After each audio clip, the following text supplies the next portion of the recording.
the village of Cliffmore, where legends wrapped around every corner in stone, there was a dark, sealed-off tunnel that had been closed for decades, known as the Hell Tunnel. The name wasn't just a title.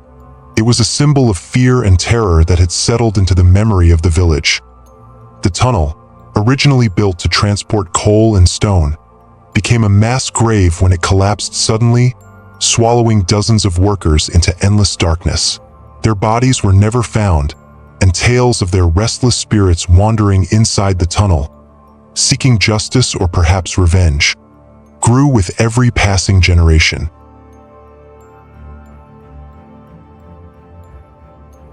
Despite the warnings and frightening legends passed down through the years, Ian, a seasoned excavation expert, stood at the entrance of the sealed tunnel. Beside him was Alex, a young, ambitious man whose eyes shone with boundless aspirations as he held his tools like symbols of his grand dreams. And next to them stood Marcus, a man known for his unyielding courage, observing the scene with a stoic expression, as though the tunnel was merely another test of his resilience. Ian spoke confidently. If this tunnel has kept its secrets buried for decades, maybe it's time to uncover them. There's no room for fear here, just work and discovery. Alex smiled nervously but masked it with a feigned bravado, replying, "We'll succeed. It's nothing more than a tale to scare children." Marcus said nothing.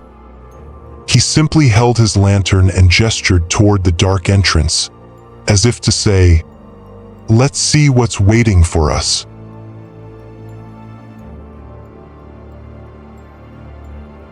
As Ian and his team approached the entrance of the Hell Tunnel, the sun was blazing overhead, radiating its heat onto the surrounding land.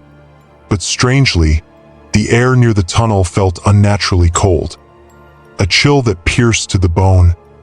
Alex shivered despite his efforts to hide it and muttered softly, "Do you feel that? It's like we're in the heart of winter."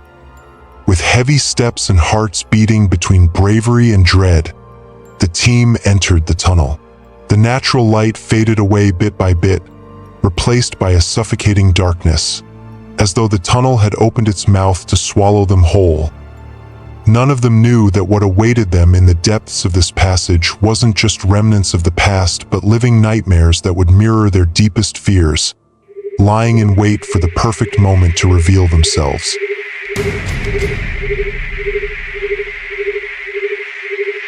Yet the allure of rare gold rumored to be hidden within the cursed tunnel's depths was stronger than any warning. The thought of wealth that could change their lives clouded their minds and dulled their sense of danger. Marcus, with his booming voice, declared, "Silence and cold won't scare us. We have a purpose here, and we won't leave until it's fulfilled." Ian smiled faintly, as if trying to reassure himself before anyone else, then said, "Fear doesn't fill pockets. Let's get to work." The crumbling stone walls bore witness to years of neglect, while moss clung to the edges, making the tunnel seem like a living entity that breathed an oppressive silence. They paused momentarily, and the stillness surrounding them felt like it was pressing against their ears. No sound, not even the buzz of an insect. It was as if the very ground was trying to send them a clear message: "Do not enter."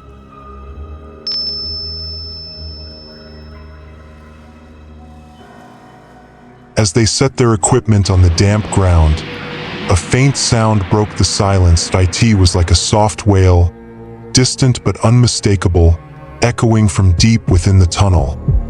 The team froze in their tracks, their faces pale and hearts pounding. Alex glanced at Ian with wide, frightened eyes, while Marcus gripped his axe tightly, ready to face an unseen enemy.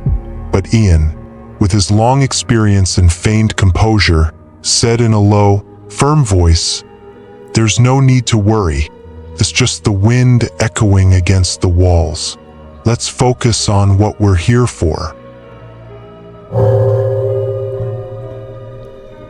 Despite Ian's words, he failed to reassure anyone.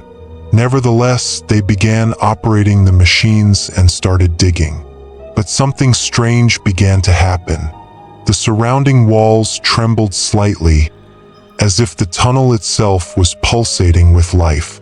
The sound of the machinery intertwined with a faint, otherworldly noise, resembling the heartbeat of a giant buried deep within. Minutes later, the unexpected happened. The lights suddenly went out, leaving them in complete darkness. There was no light, only absolute blackness, so silent it seemed to whisper. In that moment, a long, eerie moan echoed through the tunnel, followed by a piercing human scream. But the scream did not come from any of the team members. It emanated from within the very walls, as though the spirits of the buried workers were crying out in eternal torment. In that instant, the darkness was more than just the absence of light. It was alive, enveloping them, infiltrating their very souls, and silently declaring that what they had started would not end in peace. Marcus wiped sweat from his brow and froze abruptly, his eyes wide with terror as if he had seen something beyond comprehension. He pointed with a trembling hand toward the nearby rocky wall and stammered in a voice choked with fear, "Look! Something's moving over there." Everyone turned quickly, spotting a dark shadow writhing as if it were a living creature trying to break free from the wall itself. But before anyone could fully grasp what they were seeing, the shadow vanished as if it had never been. They exchanged bewildered glances, each struggling to make sense of what had occurred. Suddenly, the tunnel was filled with the suffocating stench of sulfur, as if the gates of hell had opened deep within. Alex tried to ignore the dizziness overwhelming him, while Marcus scanned the surroundings warily, as though the darkness was hiding something waiting for the perfect moment to reveal itself. Then, the unimaginable happened. A powerful scream filled the air, not human, but deep and filled with anguish, as though the tunnel itself was groaning under the weight of an ancient, buried pain. The machines abruptly stopped working, and everything was engulfed in a deadly silence. The spirits of the workers appeared before them, as though emerging from the stone walls. Their faces were grotesquely disfigured, their hollow eyes seeming like windows to an eternal void. Their bodies bore marks of gruesome injuries, and their tattered clothing was stained with dried blood. They moved slowly, yet their steps carried an irresistible menace, as though they approached to reclaim what they had lost long ago. Alex screamed, trying to step back, but the ground beneath his feet seemed to pull him downward. "Ian!" he cried out with a trembling voice. "We have to get out of here now." But Marcus didn't answer. He stood frozen, staring at the ghosts drawing closer, his face a mixture of shock and terror.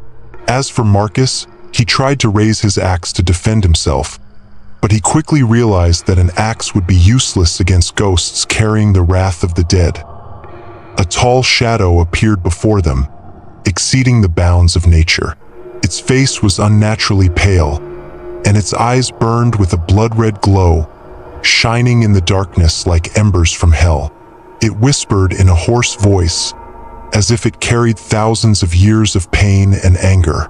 The words were cryptic, but they felt heavy, like an omen of doom that could not be escaped.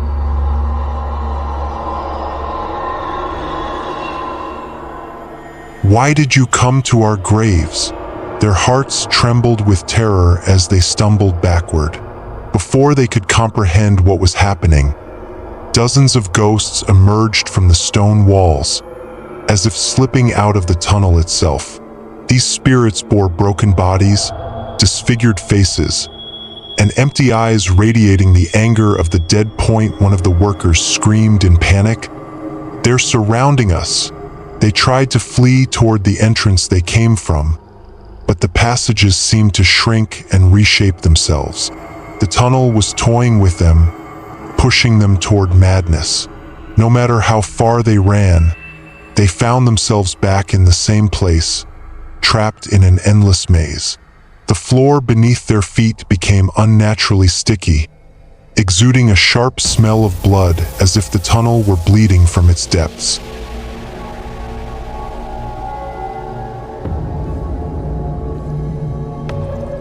The tools they brought with them began to move on their own.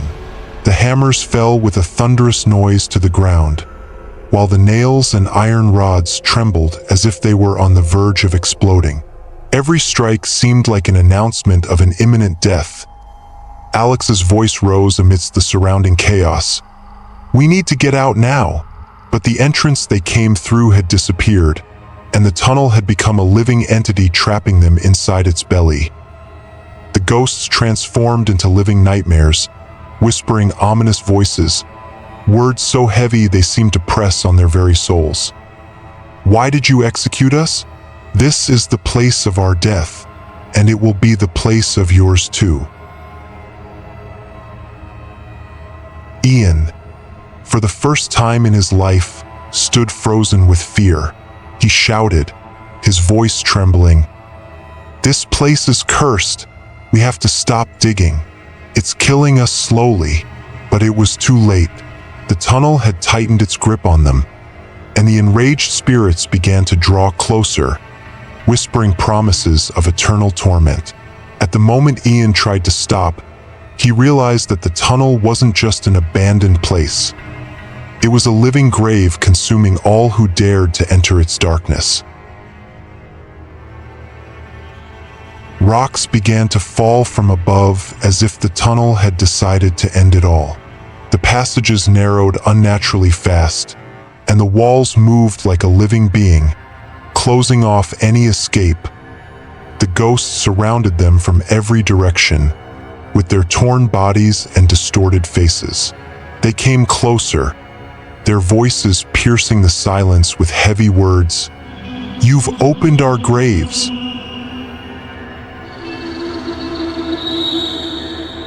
Marcus tried to scream, but the sound caught in his throat as a ghostly hand pierced his chest, leaving the echo of his scream reverberating throughout the tunnel.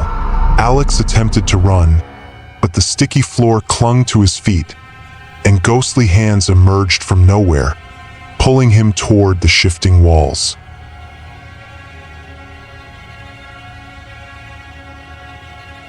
Ian, the last one standing, stood paralyzed, watching his companions being dragged one by one into the tunnel's grip until there was no sound left but the groaning of spirits. He raised his head, his eyes filled with tears and fear, whispering in a hoarse voice, "Please, let us go." But the response was heavy silence. The rocks sealed the entrance completely, and darkness engulfed them entirely. The last sound heard was Ian's scream, blending with the others until it became part of the tunnel, joining the list of trapped souls. From that day on, no one dared approach the Hell Tunnel, which came to be known as the Echo of Souls. Anyone who ventured close would hear strange noises, distant screams coming from the depths and unending moans. And if they listened carefully, they could hear the whispers, clear and chilling, "Don't enter unless you're ready to face your end."